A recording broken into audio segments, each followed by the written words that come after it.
प्रिय विद्यार्थियों, Vande Mataram. Current affair श्रृंखला सितंबर माह भाग 14, जिसमें आज हम 27 और 28 सितंबर 2021 के 10 महत्वपूर्ण प्रश्नों पर बात करेंगे। शुरू करते हैं हमारे आज के पहले प्रश्न के साथ। और पहला प्रश्न बात करता है, हाल ही में संयुक्त राष्ट्र महासभा का कौन सा सत्र यानी United nation general assembly UNGA का कौन सा सत्र संपन्न हुआ है? विकल्प है आपके सामने, A 72वां, B 74वां, C 75वां, D 76वां। तो UNGA का कौन सा सत्र अभी संपन्न हुआ है? ये संपन्न हुआ है 76वां सत्र अभी संपन्न हुआ है। यूनाइटेड नेशन जनरल असेंबली का हर साल सितंबर में अधिवेशन होता है, तो इस बार 76वां सत्र संपन्न हुआ है। और 76वें सत्र की थीम क्या रही? इस वर्ष की थीम रही कोविड-19 से उभरने की आशा के माध्यम से लचीले रुख का निर्माण, स्थायी रूप से पुनर्निर्माण, ग्रह की यानी प्लेनेट की जरूरतों का जवाब देना, लोगों के अधिकारों का सम्मान करना और संयुक्त राष्ट्र को पुनर्जीवित करना इस वर्ष की थीम रही। अध्यक्षता किसने की इस साल? इस साल अध्यक्षता किसके पास हासिल थी? मालदीव के पास हासिल थी। और मालदीव के विदेश मंत्री अब्दुल्ला शाहिद ने इस वर्ष अध्यक्षता की। बात करते हैं संयुक्त राष्ट्र के महासचिव कौन है? संयुक्त राष्ट्र के महासचिव है एंटोनियो गुतेरस।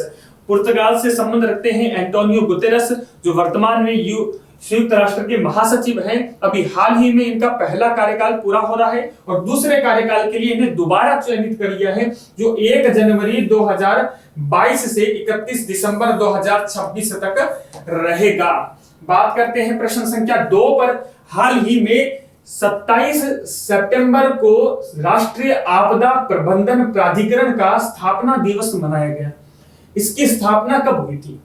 विकल्प है आपके सामने, A 27 September 2006, B 27 September 2005, C 27 सितंबर 2008 और D है 27 सितंबर 1999। तो राष्ट्रीय आपदा प्रबंधन प्राधिकरण की स्थापना कब हुई थी? इसकी स्थापना हुई थी 27 सितंबर 2006 को इसकी स्थापना हुई थी। और राष्ट्रीय आपदा प्रबंधन प्राधिकरण जिसकी अध्यक्षता कौन करता है? जिसकी अध्यक्षता प्राइम मिनिस्टर करते हैं। और प्राइम मिनिस्टर के अलावा इसमें 9 सदस्य शामिल होते हैं। तो ये भारत में आपदा प्रबंधन के लिए शीर्ष निकाय है और इसका गठन आपदा प्रबंधन अधिनियम डिजास्टर मैनेजमेंट एक्ट 2005 के तहत 27 सितंबर 2006 को किया गया। राष्ट्रीय आपदा प्रबंधन प्राधिकरण। बात करते हैं प्रश्न संख्या 3 पर। हाल ही में चर्चा में रहा वाइपर मिशन। वाइपर मिशन का संबंध है, विकल्प है आपके सामने, A इसरो से, B नासा से, C जो रूस की स्पेस एजेंसी है रोसकॉसमोस, D है यूरोपियन स्पेस एजेंसी। तो वाइपर मिशन का संबंध किससे है? वाइपर मिशन का संबंध है B उत्तर सही होगा। नासा से क्या है कि वाइपर मिशन का संबंध है। क्या है वाइपर मिशन? वाइपर यानी volatile investigating polar exploration rover. ये नासा का एक क्या है? लूनर मिशन है।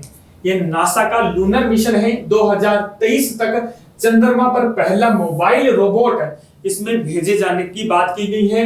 वाइपर का उद्देश्य क्या है? चंद्रमा के दक्षिणी ध्रुव क्षेत्र के स्थायी रूप से छाया वाले क्षेत्रों में सतह के अंदर बर्फ तथा अन्य प्राकृतिक संसाधनों का तलाश करना है। यानी रिसोर्स जो है साउथ पोल में चांद पर, उसकी तलाश करने के लिए लूनर मिशन भेजा गया है। वाइपर भेजा जा रहा है 2023 तक। एक मोबाइल रोबोट मिशन है वाइपर। बात करते हैं प्रश्न संख्या 4 पर। हाल ही में जुडीमा वाइन राइस जो पारंपरिक शराब है को GI टैग प्रदान किया गया है। जुडीमा वाइन राइस को GI टैग प्रदान किया गया है। इसका संबंध किस राज्य से है? विकल्प है, A असम से, B गोवा से, C कर्नाटक, D सिक्किम। तो जुडीमा वाइन राइस का संबंध जो परंपरागत शराब है जिसको GI टैग अभी हाल ही में दिया गया है, इसका संबंध किस राज्य से है? इसका संबंध है असम से। क्या है कि जुडीमा वाइन राइस का संबंध है। Judima wine rice GI tag हासिल करने वाली पूर्वोत्तर में पहली पारंपरिक शराब बन गई। जुडीमा असम की डिमासा जनजाति द्वारा घरेलू या स्थानीय चावल से निर्मित शराब है जुडिमा वाइन राइस। बात करते हैं प्रश्न संख्या 5 पर। कभी कभी समाचार पत्रों में दिखाई देने वाला MCA 21 क्या है? विकल्प है आपके सामने। ए, कॉर्पोरेट कार्य मंत्रालय का mission mode e governance programme है। बी, भारत रूस के बीच रक्षा समझौता है। सी, अमेरिका से आयातित मिसाइल तकनीक है। डी, इनमें से कोई नहीं। तो MCA 21 कभी कभी समाचार पत्रों में चर्चा में रहता है। ये क्या है? ये कॉर्पोरेट कार्य मंत्रालय का mission mode e governance programme है MCA 21। MCA का क्या अर्थ हुआ? MCA का अर्थ हुआ कॉर्पोरेट कार्य मंत्रालय, मिनिस्ट्री ऑफ कॉर्पोरेट अफेयर। ये भारत सरकार द्वारा संचालित प्रथम मिशन मोड ई गवर्नेंस क्या है? प्रोग्राम है। ये कॉर्पोरेट संस्थाओं, पेशेवरों, भारत के नागरिकों तक MCA सेवाओं की आसान पहुंच को बनाए रखने में मदद करता है। MCA 21। बात करते हैं प्रश्न संख्या 6 पर। क्वाड के संबंध में सत्य कथन है। विकल्प है आपके सामने। क्वाड एक अनौपचारिक समूह है। बी है क्वाड एक सैन्य गठबंधन है। सी है क्वाड नेताओं की प्रथम व्यक्तिगत बैठक अमेरिका में संपन्न हुई है। 4 है क्वाड में भारत, अमेरिका, जापान और ऑस्ट्रेलिया शामिल है। तो 4 विकल्प दिए हैं। कौन सा कथन सत्य है इनमें से? पहले बात करते हैं क्वाड एक अनौपचारिक समूह है। क्या ये विकल्प सही है कि गलत है? ये विकल्प सही है। क्वाड एक अनौपचारिक समूह है। बी है क्वाड एक सैन्य गठबंधन है। ये सही है क्या गलत है? क्वाड एक गैर सैन्य गठबंधन है, सैन्य नहीं है। ये गैर सैन्य क्या है कि गठबंधन है। तो ये विकल्प हो गया गलत। क्वाड नेताओं की प्रथम व्यक्तिगत बैठक अमेरिका में संपन्न हुई, बिल्कुल सत्य कथन है। पहली व्यक्तिगत बैठक क्वाड की अमेरिका में भी हाल में संपन्न हुई है। क्वाड में भारत, अमेरिका, जापान और ऑस्ट्रेलिया शामिल है। ये भी कथन सही है। यानी 1, 3, 4 क्या है इसमें सही हो जाएगा। क्वाड के संबंध में बात करते हैं प्रश्न संख्या 7 पर। माउंट मैकिनले किसकी सर्वोच्च चोटी है? विकल्प है आपके सामने। एंडीज पर्वतमाला, ग्रेट डिवाइडिंग रेंज, रॉकी पर्वत, डी है एटलस पर्वत। तो माउंट मैकिनले किसकी सर्वोच्च चोटी है? माउंट मैकिनले है। रॉकी पर्वत की सर्वोच्च चोटी कौन सी है? माउंट मैकिनले है। बात करते हैं प्रश्न संख्या 8 पर।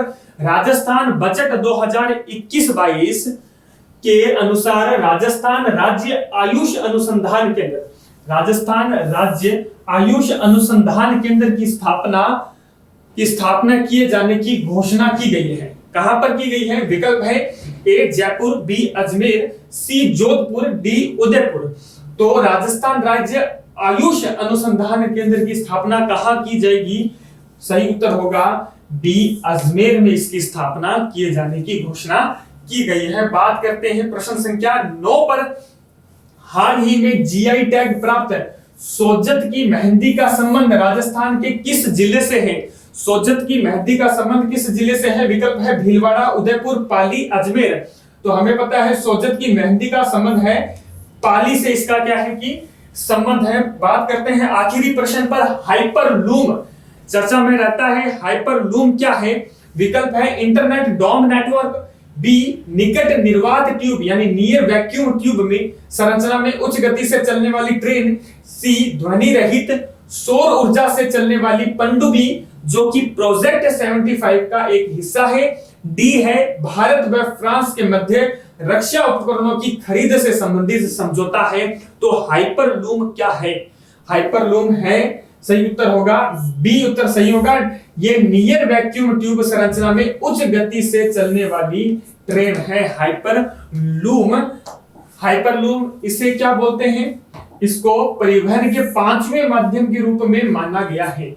लक्ष्य क्या है? घर्षण एवं वायु प्रतिरोध से वाहनों की गति में होने वाली कमी की बाधा को दूर करना। और नीति आयोग द्वारा प्रस्तावित सार्वजनिक परिवहन प्रणाली के 6 नए प्रस्तावों में से एक है हाइपरलूम। तो यहां पर हमने 10 प्रश्न समाप्त किए। कक्षा को विराम देते हैं। जय हिंद, जय भारत।